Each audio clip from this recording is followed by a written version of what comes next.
to some young people. I think there's a lot happening in the K-pop scene. It is absurdly popular, and Wallace, I want to play a little example. So this is a K-pop girl band called TT.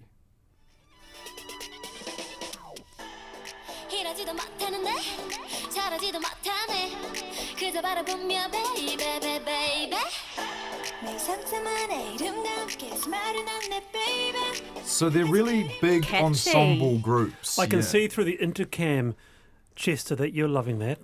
It's not country or western, Wallace. They've got no interest. It's using the Whereas I same was chords. bopping along. If it had a form, I'd scrape it off the bottom of my shoe.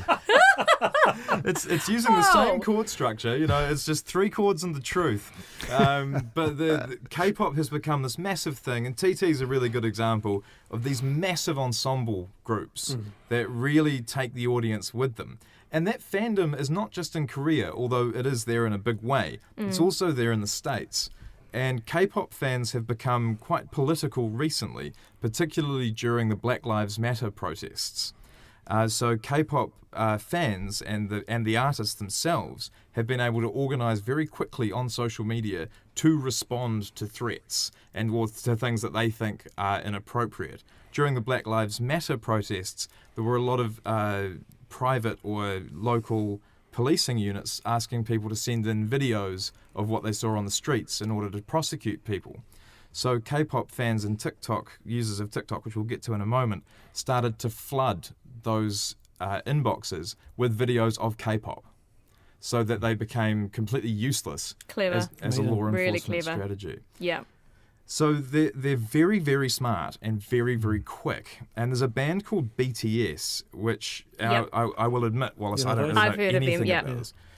What can you tell us about BTS? Lizzie? Oh, I can't tell you much, although a friend of mine, Liam, who's used to be on radio here and has gone overseas to do a whole lot of interviewing of celebrities, has interviewed them quite a few times, and they pop up on my social media feed through his interviews. So, yeah, popular band.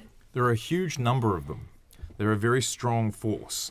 And they are probably, from what I've seen today, one of the most popular bands in the world by an absolute mile. What I'd like to know, I suppose it's been studied, what is it specifically about Korean pop or South Korean pop culture that has really resonated in ways that perhaps other countries haven't quite? What is it about that country that has really taken it to the world? I'd love to know. Is it because the music is just so good? Or maybe if there are any fans out there who are listening, text in. We'd love to hear your thoughts. It's a braver man than I that tries to diagnose the zeitgeist. But I think it's partly to do with South Korea itself. Is really a place of the future in many ways. It's operating at a very, very high frequency. And I think that appeals. But my wife Tabitha gave me an inkling when she went to a conference in South Korea, and she came home and said, "Wallace, if you want to see what the 21st century will really look like, go to go to South Korea. It's fascinating. You get off a train and then you'll go to a blank wall and you do your supermarket shopping on that wall. Tick, tick, tick, tick, tick, tick. Oh my gosh. By the time you get home, your shopping's there. It's there. Wow. That type of stuff. That's amazing. It's also an extremely wholesome kind of aesthetic that goes through. Yes. So it's an extremely polished aesthetic, which I think appeals particularly to younger viewers, and always has done if we think of any other era of pop music. And a lot of those boys are very, dare I say it, gosh, I feel kind of creepy saying this, but very cute. Right. Some of those boys in those boy bands are very cute, I think. Right. It's very aesthetic driven, but it's also no one's the villain in this movement. It's not fighting back against anything. It's almost kind of joyful. And that's something that we see a lot. There's been a lot of commentary recently about how Generation Z, people in their late teens and early 20s, are just absolutely fed up with how negative everything is. And so something being that positive is really important. BTS, the band I was talking about before, made $1 million donation to the organisations organising protests and looking after people hurt in them. So their money is slightly where their mouth is. BTS had a concert over the lockdown period with over 756,000 people virtually paying to see them. Wow. Which they think came out at around just under $20 million for one online event. So I think we should pay them a little bit of credit and play a little bit of BTS. Nice.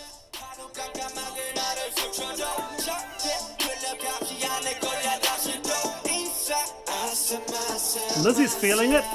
Well, you see, You're feeling it, aren't you? Totally feeling it. Gosh, that's got a nice groove. Where's the bass line though? There's no bass line on that one. yeah, no, not quite what you've No. come to expect. I mean, I do think that I might rebrand. Okay. I think after my investigations this afternoon, it might be You're time going to join for. BTS. I think it's time for my K-pop rise.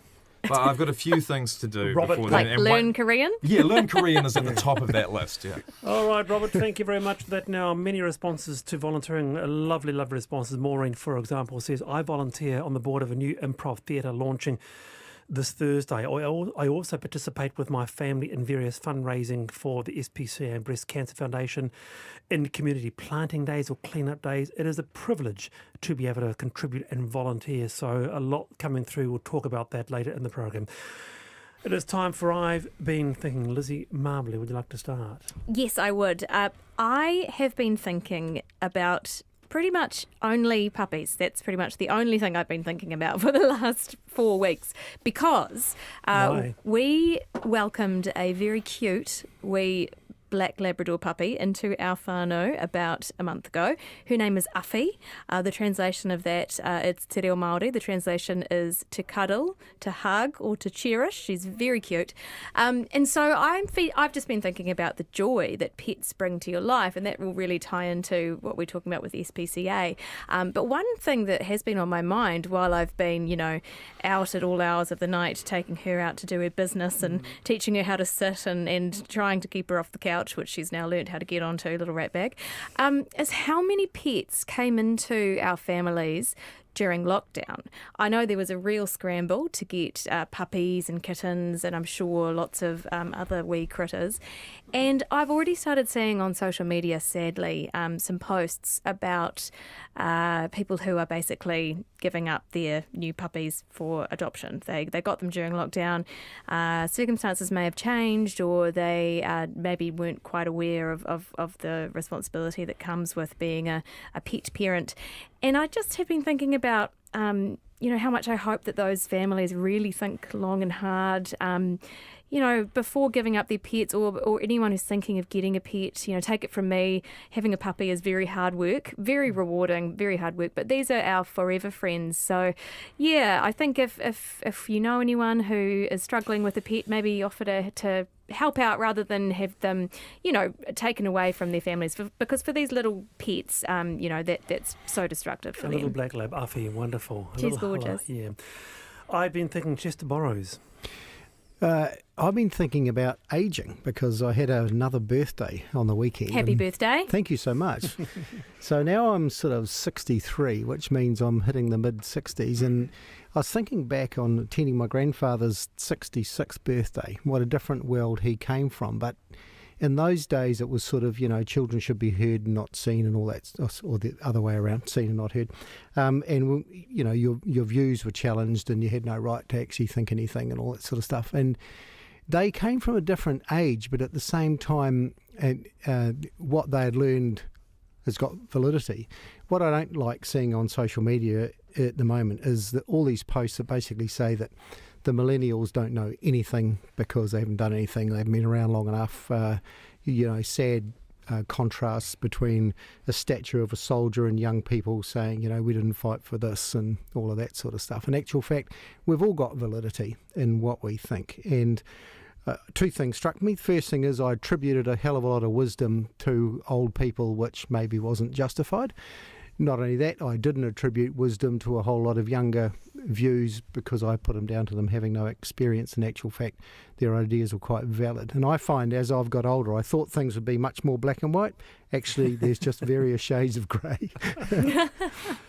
Yeah, wonderful. You're a pretty amazing guy, Chester. I know we've had a bit to do with each other in the kōrero around drug law reform, but, props to you. That's pretty Thank you. awesome. A lot to come this afternoon on the panel RNZ National with Lizzie Marbley, Chester Burrows, including volunteering. What do you do in the community unpaid? Text us 2101.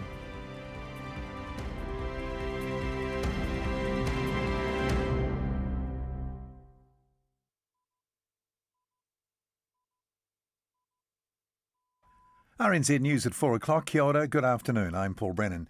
Officials still can't say how many people left isolation on compassionate grounds in the last 2 weeks without having a COVID test.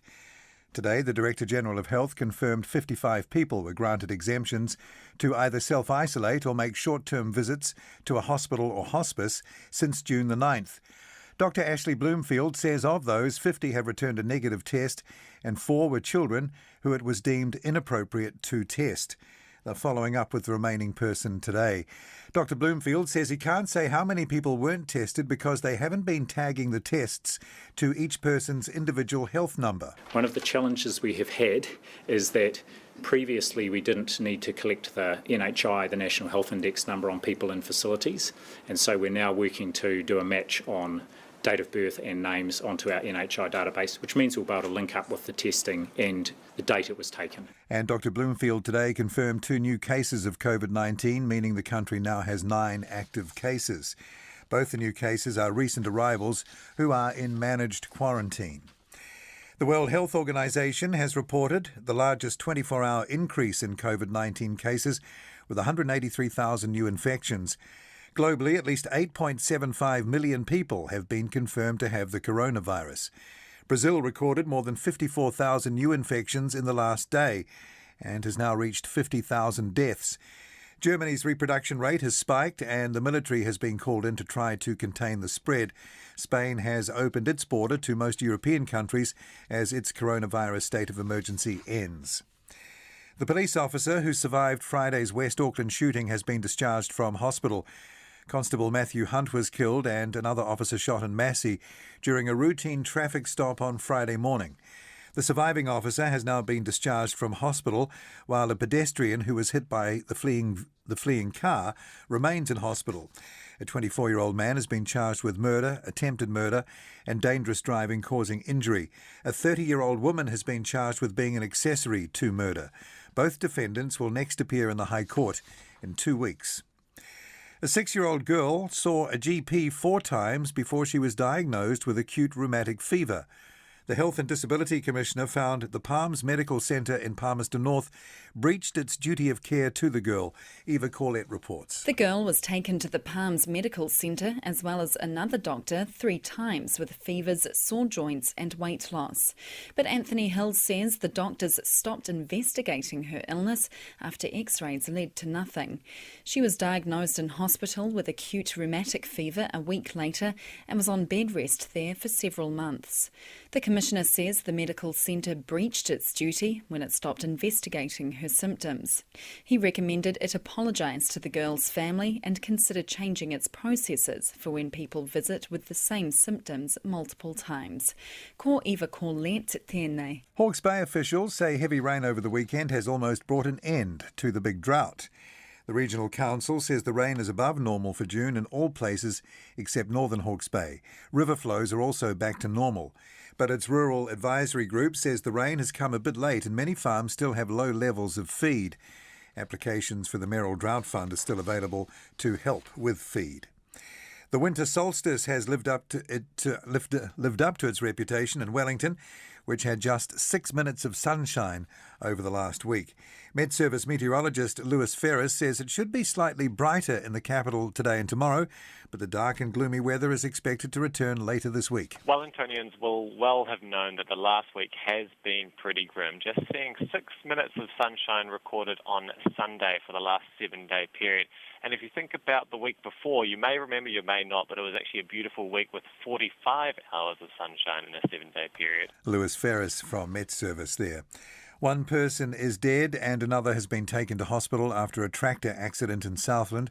WorkSafe confirmed they've been notified of the incident on a rural property at Glenham, about 40 kilometres east of Invercargill. And that's the news. There is some concern tonight from residents living in a mixed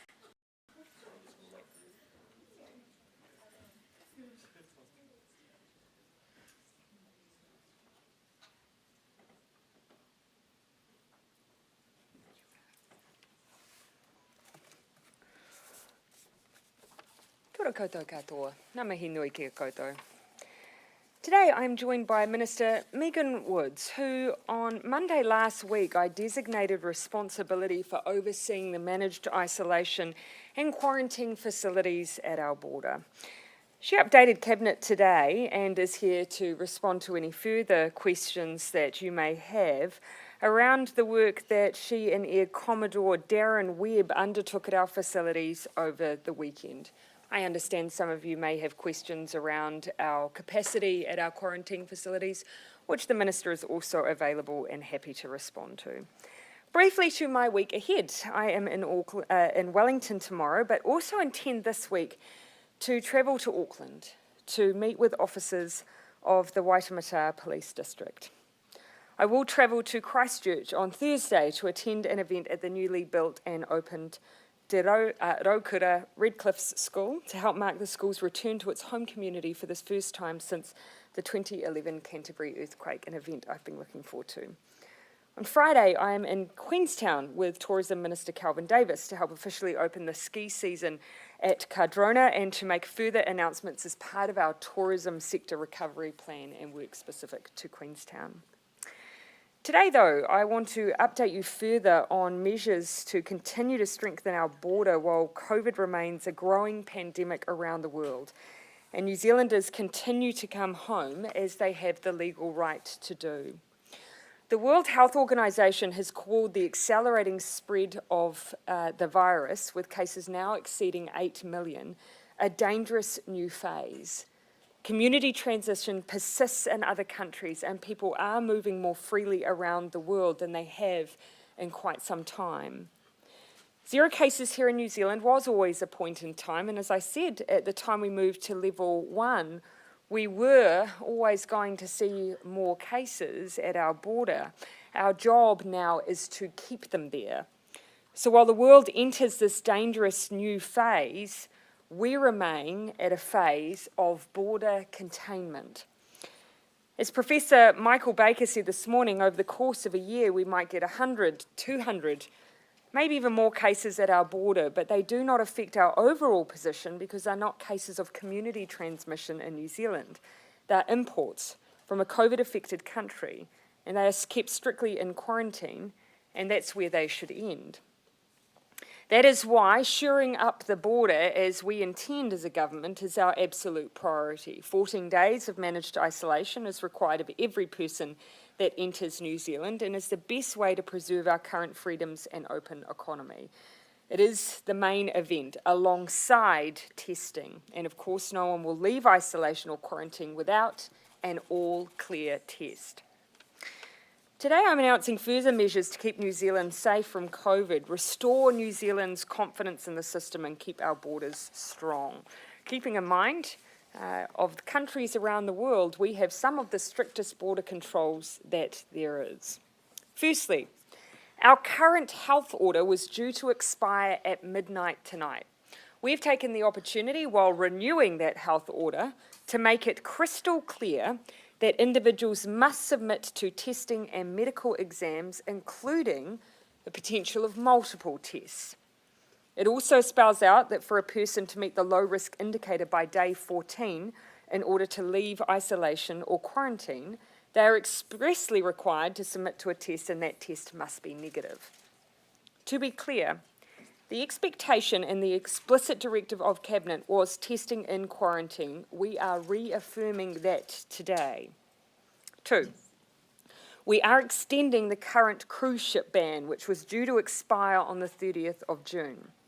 This order also sets out rules for very specific exceptions, such as cargo vessels being allowed to load and unload, fishing vessels to unload and resupply, and vessels to come to New Zealand to undertake repair and refitting.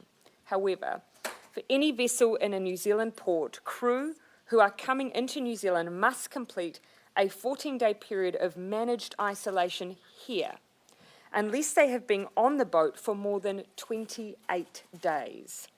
This is a tightening of the current rules, which allow those who have spent 14 days on the boat and are without symptoms to leave the boat for shore leave. This comes into effect from the 30th of June. Obviously, the current order exists until such time. Cabinet also agreed to an ongoing surveillance testing program to ensure we're maintaining checks in our communities and for people who are working in our more high-risk sectors, such as those at the border. And Minister Clark will have more to say on that tomorrow. Overall, though, you can see that we are continuing to reassure ourselves and the New Zealand community that we are doing everything it takes to maintain our privileged position that every New Zealander has worked so hard for, whilst the world enters into a phase where this pandemic grows, not slows, and that means our border controls remain ever important. Happy to take questions. What sort of resources will be put at the ports to enforce, in terms of personnel, to enforce those new maritime laws? Yes, and at the moment, of course, keeping in mind that previous to now, we've used the 14 days as a form of isolation to give a level of reinsurance. But given that we have crew on those vessels who are interacting with one another, the view of our health officials as being 28 days is what you would do to be absolutely reassured, given the intermingling within the cargo ships. We had discussed today as a cabinet the role that the likes of WorkSafe and Health will play to give reassurance that those orders are being complied with. How does that affect some of the produce on the ships? For example, if it's fresh produce coming to New Zealand, obviously 14 days isn't sustainable. Is there any requirements or restrictions on the unloading of that cargo with the crew? So that's for shore leave. So what we're saying is that, of course, the cargo vessels, and we do have to make sure that health and safety protocols are observed while this is happening, but basically those who are working those cargo vessels are already required to stay on the vessel or have very limited movement around the vessel for the purposes of unloading the vessel. Otherwise, if anyone wishes to have shore leave, they either have to have 14 days of isolation in New Zealand or have been on their ship for 28 days. Yes, Tova. Prime Minister, are you worried about the ballooning cost of the quarantine facilities? Our priority is to keep New Zealanders safe, is to retain our status and keep the restrictions away from other New Zealanders. And that means containing COVID at the border. That does come at a cost, but the cost of another outbreak is far, far worse. Start charging those arrivals? I expect that we will be considering as a cabinet the option of co-payments very shortly, within coming weeks. But what is an absolute bottom line is that quarantine will remain. It is one of the most important parts of our ongoing strategy in a world where COVID continues to spread. I'll let you finish there, Tova. Thank you. Is it important that we do some kind of means testing or subsidise further for people on lower incomes if we do introduce those charges? Look, I know, for instance, that Queensland now is looking at charging, for instance, for quarantine in Australia. It does come at considerable cost. This is why my message to New Zealanders coming home is that it is at the cost of us to keep our community safe and you safe. Behave responsibly. We will consider co-payment going forward, but we do understand we have to finally balance here the ability of New Zealanders to come home. This is their home, and we are imposing this restriction on them so we can keep ourselves safe. Why are we seeing so many more cases at our border now? Yep. Is it a case of us doing better testing? Yeah, so a couple of things to keep in mind. Firstly, we have more people coming home. So we've had a doubling of New Zealanders in the last month from where we were even a month ago in terms of returnees. And that in part is because the world is starting to open up and so more flights are available, so more Kiwis are able to take up those opportunities to return home. So more people is the first answer. The second is this pandemic is growing. We have, 8 million cases in the past few days, roughly 150,000 cases in a day. Because this pandemic is growing, we are seeing it turn up in those Kiwis who are being quarantined at our borders. The third point is that some of the flights that are coming in are coming from parts of the world where there are higher rates of COVID now. We have in the past, of course, had a high proportion from Australia where there were fewer COVID cases. At the border, should people be required to stay in their hotel room until they've had their day 3 test? So, of course, there's very, very limited movement within our facilities. So, for instance, you have managed exercise and fresh air. But keeping in mind, we treat everyone as if they have COVID within those facilities. They must stay spaced.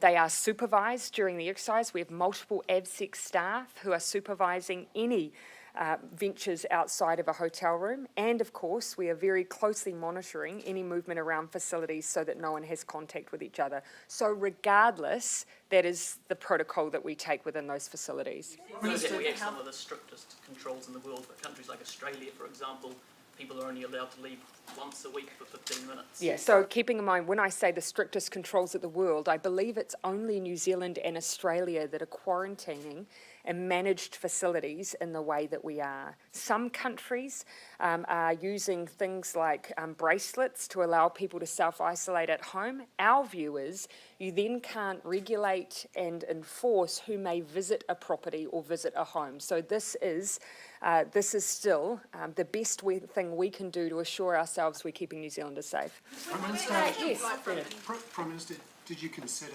toughening the quarantine requirements for air cargo and other air crew?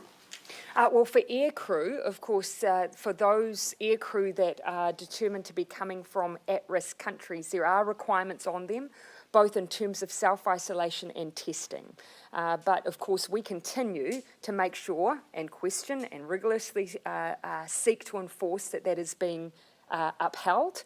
And that is exactly, as is stipulated by the airlines, that is exactly what is happening at our borders. There are reports that air crew have been just leaving and going out into the community, going to dinner parties, bars, that sort of thing. Yeah. And why not quarantine them as I say, there are expectations of air crew who are coming from at-risk parts of the world that they should be isolating and being tested. The Minister of Health will be sitting down with our own airline today to reinforce again just how important it is that airline crew uphold those expectations. On a non-COVID matter, it could be a momentous day for sports lovers either side of the Tasman when FIFA delegates vote on the host of the 2023 Women's World Cup later this week. So what would you say to any undecided delegates preparing to vote on this later this week? Look, I think this is potentially this is a historic bid. When you look at the fact it's the first ever cross-confederation bid between ourselves and Australia. This would be the first ever FIFA Women's World Cup in this part of the world, in the Southern Hemisphere, and in the Asia-Pacific region. And also, I think we have a story to tell. We have as a government been focused on girls and women's sport. We have been working alongside representative bodies to see greater equality in the sporting arena for women and girls sport. And it would just be a fantastic event for New Zealand to showcase itself alongside Australia. Can I ask, how many arrivals are you forecasting in the coming days, weeks and months, and do we have the capacity? Certainly, thank you. So currently we have a capacity of 4,607 beds or spaces for isolation, and we have 4,148. So we've got a bit of headroom in that. That Air Commodore Webb and I have been tracking very closely the ins and outs over the next couple of weeks and matching that very much to supply. And that we are confident that we have capacity through that period of time. How many are you forecasting in the coming weeks? So, for example, tomorrow we have 400. The capacity that is forecast, because of course we don't know till the plane doors shut.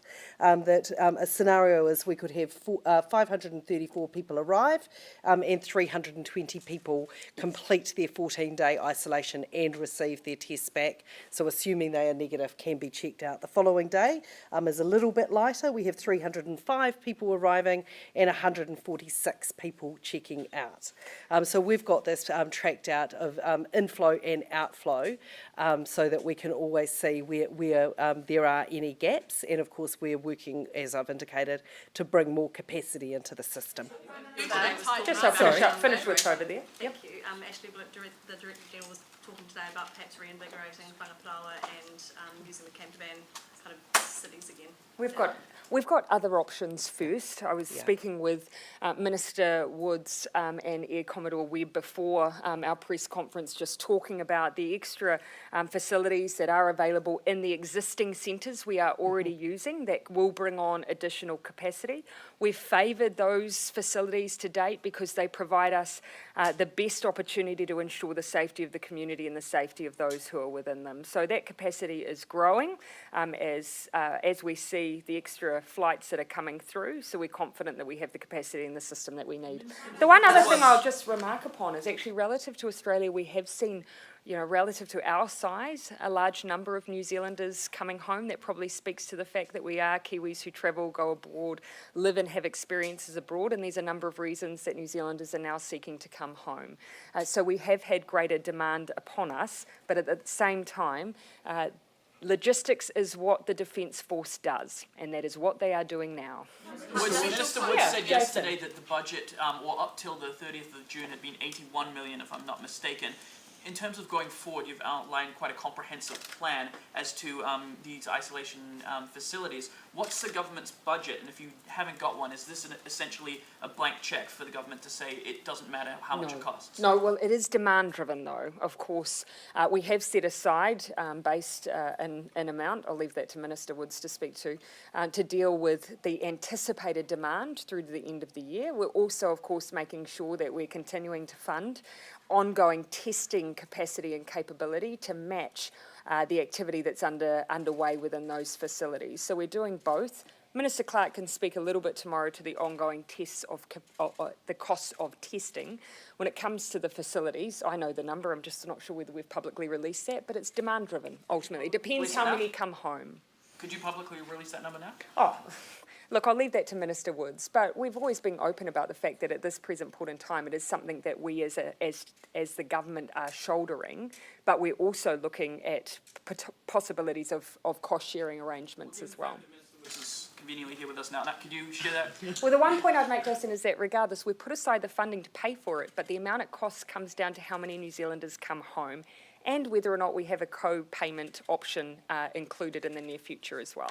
Jo. What other cities are on the radar at the moment to set up isolation in the near future at least? Sorry, what was that? What other cities are on the radar to set up isolation facilities? Well, just before, actually, ultimately at the moment, we've used capacity already in Auckland. We're using, obviously, in Rotorua. We've used Wellington in the past, and we're using Christchurch. And at the moment, those are the areas where we're looking at enhanced capacity. So those are the areas at the moment. We haven't ruled out others, but at the moment that's where we're looking to. It's been a week now and Dr. Ashley Bloomfield has been unable to say how many people may have left quarantine without being tested. He said today at his press conference that was because it was hard to match the data because NHI numbers weren't taken by people who were being tested. Is that not a fundamental, simple thing to have collected from people when they got tests? Yeah, look, I'm not going to get into the points that Dr. Bloomfield were making around the hotel booking system versus people's NHI data and the matching between the two. What I will say is he's very clear that Cabinet's expectation, first of all, was that everyone was to be tested before they exited a facility, and that was something we made clear in the point that we were moving into level 1. The second point is that he knows it's now our expectation that those who have exited facilities, we want to know those who were tested, keeping in mind everyone was quarantined till day 14, and that continues to be the most important thing. But I do expect him to share that information when he has it. Do you not think, though, that a week is an awfully long time, considering how many people are at the Ministry of Health, to not have come up with a question that has been asked repeatedly for a week? I think it's unacceptable that the tests weren't done in the first place. That's what I think. Now our job is to make sure that health works through every single person who is released after 14 days, keeping in mind that is the most important thing, and give further information on those cases. Henry. Do you expect anyone to actually take that shore leave if they have to do 14 days of self-isolation? Look, and is that why there's no quarantine facilities? Look, no, I mean, there is the alternate option, of course, is that people fly straight out. And so that is the other option. So there are other things that can happen within the logistics of crews doing change of shift, that they can exit straight away. The other thing to keep in mind, of course, is that we have asked the question, many of those cargo ships will not be at sea for a 28-day period. So we're asking that if they are here within that time, that they would have to complete 14 days here. That most likely means that people won't take shore leave. And on that, you explain the 28-day rule? Sorry, what was that? The 28-day rule, so is that still trusting quite a lot in the health authorities on these ships to confirm that someone has... Well, it's not too difficult to determine whether or not a ship has been at sea for 28 days. The person on that ship. Someone could have had COVID on that ship and infected other people. Well, the point is, of course, actually there are requirements around health and ships that are coming into port within New Zealand. But that's why the 28 days we're not talking about 14. The 28 days accounts for the fact that someone mid-transit could have COVID. And so it accounts for the intermingling that would take place on a ship. And that's the advice we've had from health. But the health authorities on those ships are across this enough. Well, we've added that extra layer by actually saying, unless you've been at sea for 28 days, there's no shore leave. Gina? On the Health Act order extension, when you say it's now an express requirement to return a negative test before leaving isolation, was there wriggle room there before under the Act? They were required to meet the low risk indicator previously for having or transmitting COVID-19, and ultimately there was an expectation that the low risk indicator would include testing, but now we are making it absolutely explicit. The thing to keep in mind also is that the order previously also said they had to submit to an examination and testing as soon as practicable, so it was explicit that testing would occur in quarantine. Could that have been worded better the first time around, so there was no confusion as to what was going on? It is publicly available. It was publicly available expressly, the expectation that there would be testing at day 3 and day 12.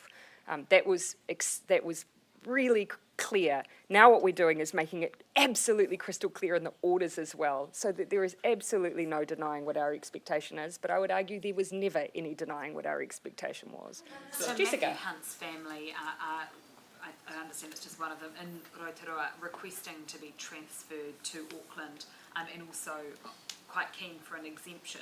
What's your feeling around that, given the special nature of the circumstances? Yeah, and you know, again, as I've said many times before, and I know that under these circumstances, the condolences of all of us will be cold comfort, because it's a double whammy of losing a loved one and also being caught up in restrictions that are there to keep people safe.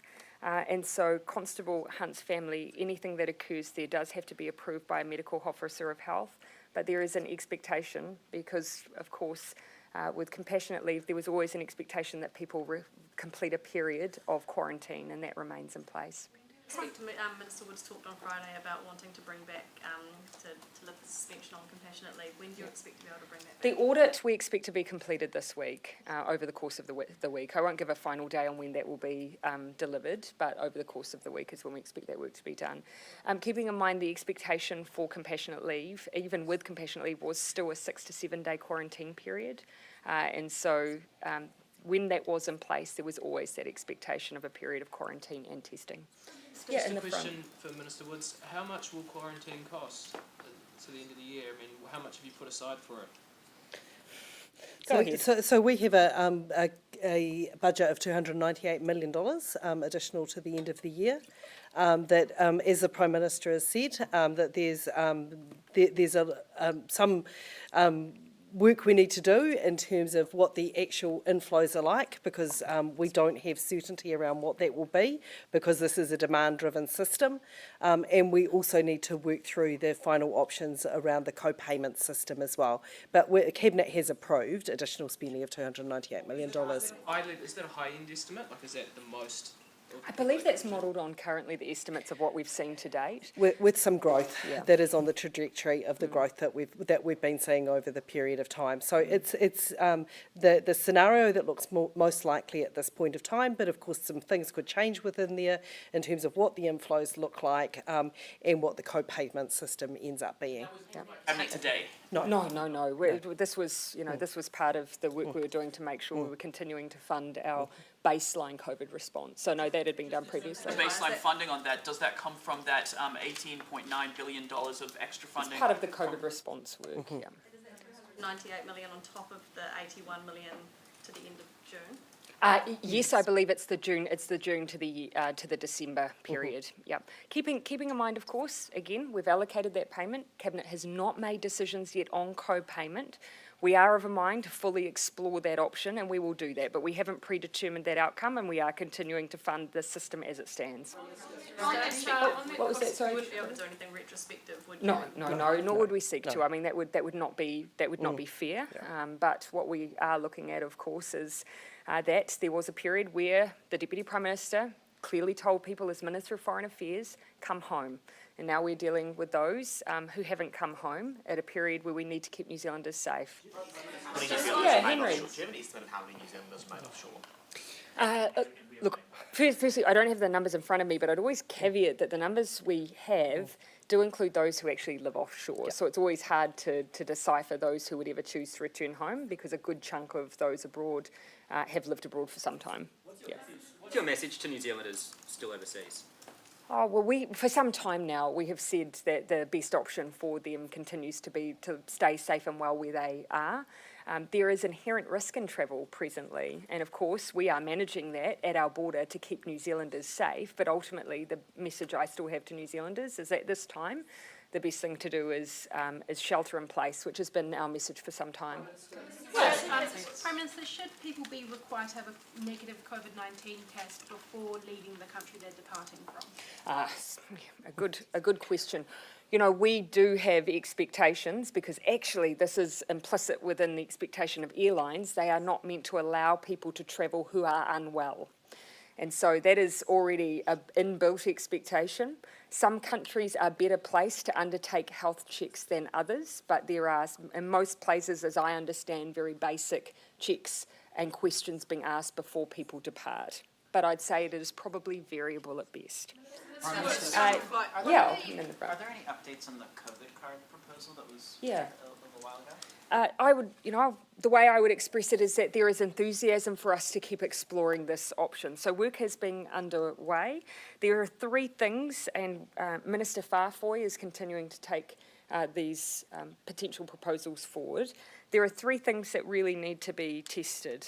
First, the technical capability, privacy issues, and thirdly, the likelihood of New Zealanders to accept such a tool.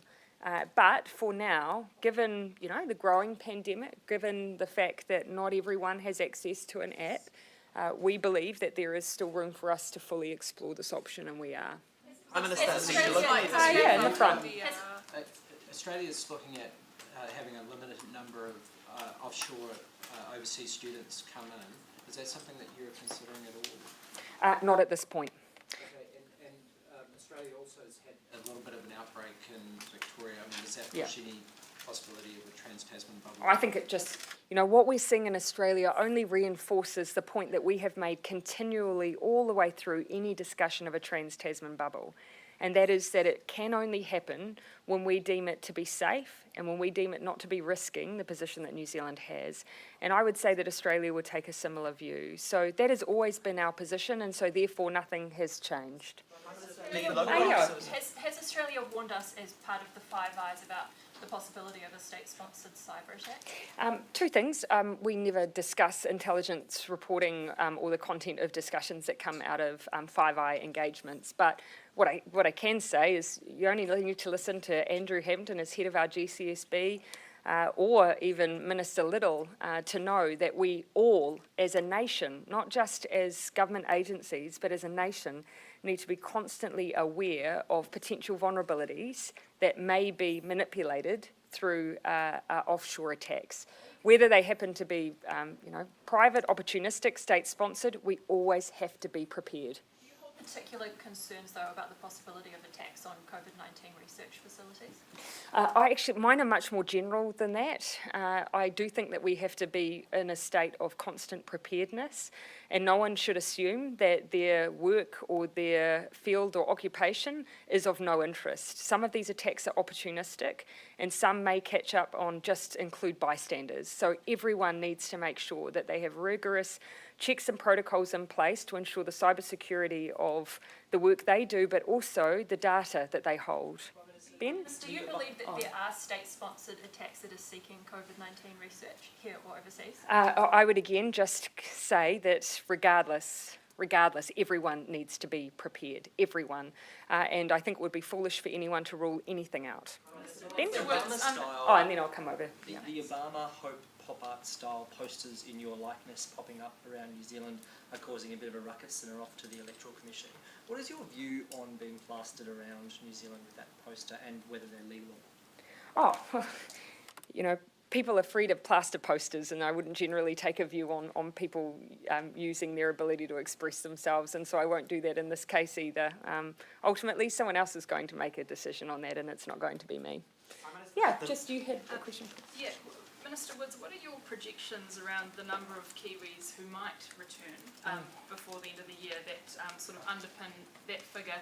And also, do you have projections around the number of people we might let in on economic grounds who aren't New Zealanders? So the projections that we have, and as we indicated when we talked about the amount of money that Cabinet had allocated last week, does have a growth figure that is on our current path.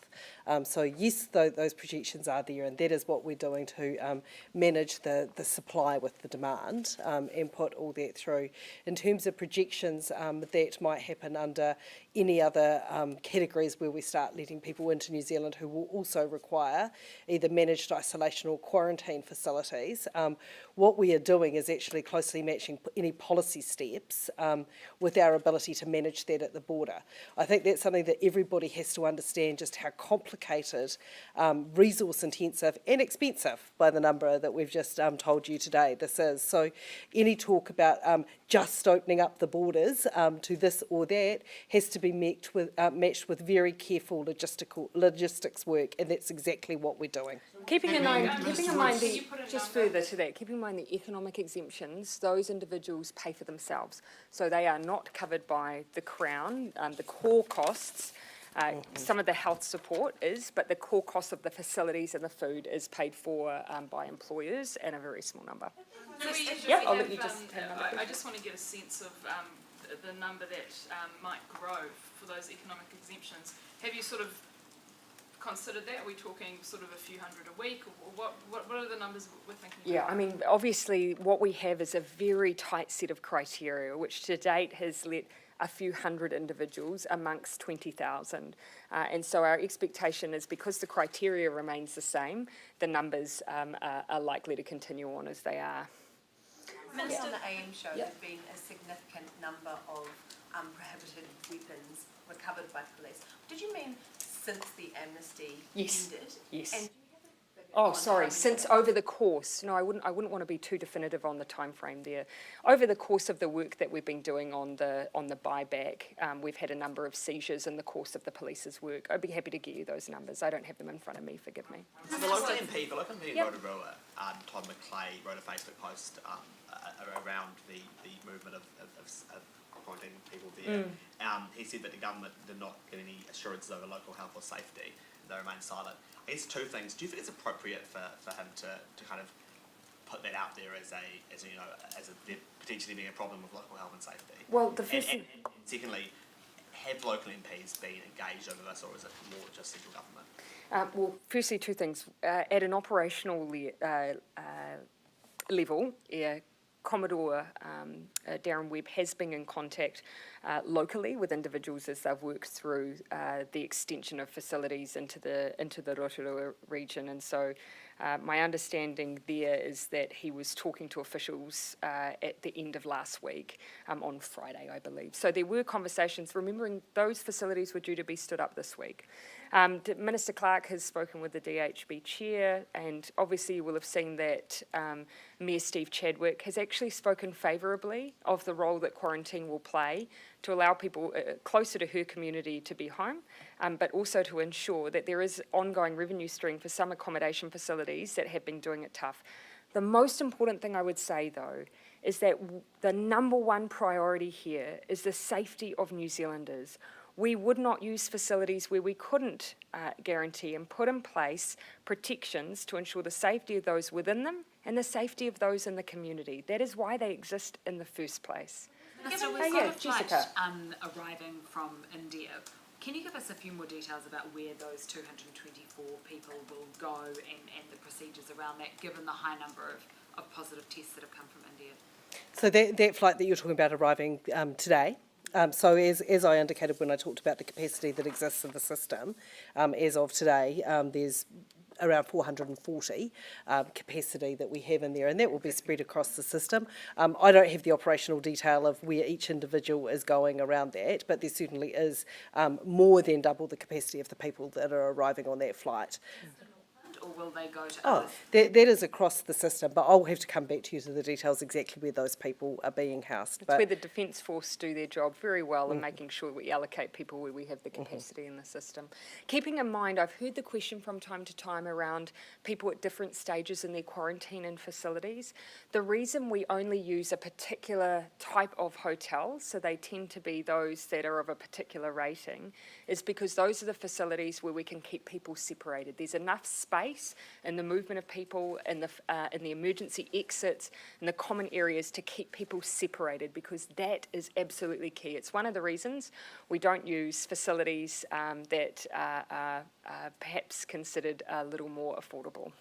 Discounted rate from those hotels, just on that? You can imagine we do negotiate at a commercial level, as you could expect, because we are undertaking ongoing negotiations. I won't say more than that. Okay, last couple of questions, if I can. Yeah. How long has that been extended by, and when will it be reviewed again? Oh, my recollection is that they have a set period of time. I can't quite recall if it's 60 or 90 days, but we renew them, of course, as they come up.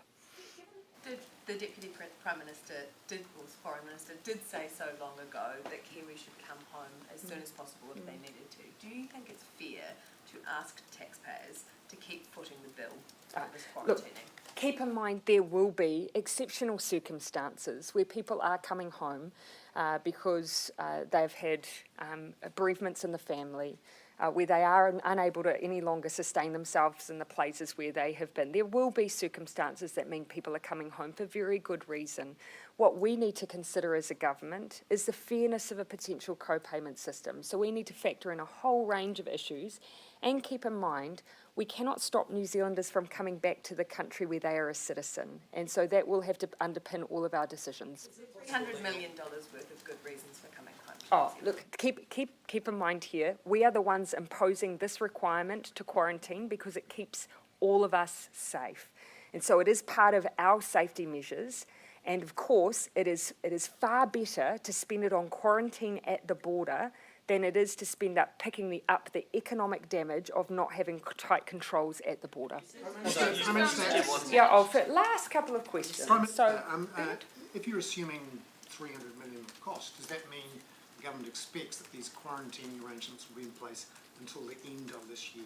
Oh, so look, we've built in that capacity, yes. Of course, keeping in mind we need to be prepared for a range of different scenarios, but that is what it makes sense to fund it out till December. Again, keeping in mind it's demand-driven and will continue to be dependent on the policy decisions we make as a cabinet. So are you saying that the economy should prepare for these sorts of quarantine restrictions until the end of this year? Not necessarily. It just makes no sense for us to fund it month by month. We do actually need to give ourselves the ability to put ourselves in the best negotiating position possible when we go into secure facilities. And it makes good sense for us to have an appropriation. If it's not used, it's not used. Yep, last couple. I'll come over here and then to Henry. On the back of Bernard's question, I was just wondering Tag teaming. if any longer-term solutions were being thought of for quarantine and managed isolation. Yeah. Given, COVID is still raging well and truly. Is this something we're going to have for some years? So this is something we have given consideration to. Keeping in mind some of the really important health fundamentals of our quarantine facilities is the ability to keep people separated and to ensure they're not using the same facilities, so making sure they have separate bathrooms, that meals can be safely provided to them in their own spaces. So those fundamentals would up the cost of us creating anything ourselves at that scale. We're talking over 4,000 rooms and individualised spaces to safely undertake quarantine. So yes, we're exploring it, but at the moment what we're doing is providing us the best option in the current conditions. Last question, Henry. You said you had some kind of modelling idea of how many people you were expecting to come home over the rest of the year. Obviously that's probably highly variable and you're reticent to actually share it. Can you at least say a shorter term, maybe how many you expect in July? stay at this kind of level we're having over this week, or? So the modelling that we're working on has a sort of 2 to 4% increase as we go through each period of time. So that's what we're looking at.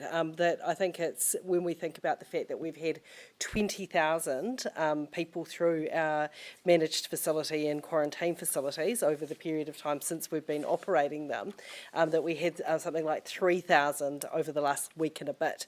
We can see the scaling up. We know that it is scaling up, and that is exactly what our in and outflow modelling is reflecting. Keep in mind. Yeah, so that's the kind of growth and that's what the funding is modelled on. Keep in mind, we have had a doubling in a month, and that is growth that we have been able to manage within facilities. So regardless of whether or not we meet that expectation, we are preparing ourselves for the growth that we are seeing. Who may have lived somewhere like London or States for quite long term, but now with the economic effects of COVID are looking at New Zealand as kind of a safe bet. In terms, historically looking back, still keeping in mind that actually the majority, all the way through, the majority have been coming out of Australia. And so that is a large number of Kiwis coming home, and you can keep in mind, of course, their access to support, should they lose their job, is difficult in Australia, and their support networks will often still be here. So many New Zealanders move between here and Australia, so it's not surprising, but we have continued to maintain quarantine requirements on them because we want to make sure that we are keeping New Zealanders safe. Okay, I called time on last question, so I'm going to stick to it. Thanks, everyone. Thank you.